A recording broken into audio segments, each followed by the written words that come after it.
Hi guys! Ayan.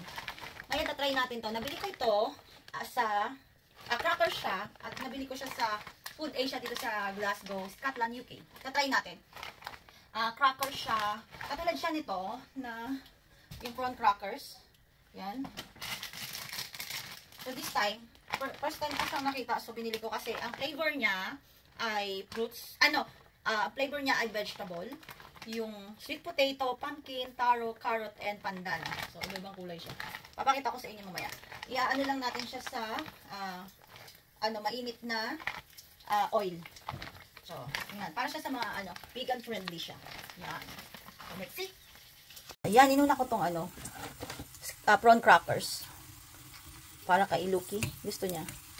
So, yan. So, ayan, lalagay natin to. Yan. Yan, lalagay natin. At saka, taro daw yung violet na yan. Itong green pandan, ito pumpkin, yung yellow, yung carrots dapat meron din. Kaya lang, wow, that's so cute. Crackers, vegetable crackers siya. Ganyan pala yan. Galing. Pinagkaiba lang, vegetable, flavor tong may kulay kaysa dun sa prawn. So, yan. So, yan na. Yan yung taro. Ito yung pumpkin, ito yung pandan. So, yummy! So, ito na ang ating vegetable crackers.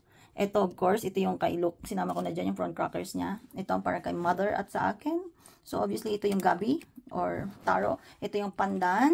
Ito yung sweet potato, carrots, and pumpkin. So, masarap tayo sausaw sa suka. So, yan, para makakain tayo ng crackers. Sarap, yummy! Ma, ito na.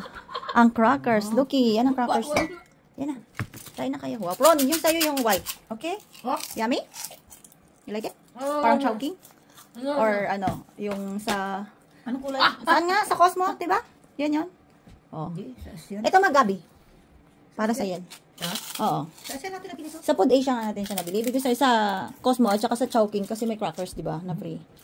Ayan, yummy. Gusto kong suka, ma. Tapos sa suka. Oh! Ano, ma? Masarap? Nalasahan mo din? Gabi yan. Lasang gabi? Oh? Talaga? Oh.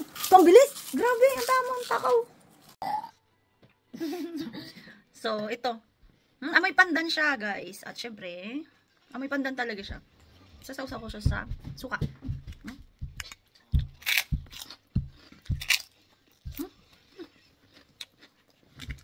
Ayun na. Sa Food Asia ko pala siya nakuha. Nabili, I mean. Sa Food Asia namin siya nabili.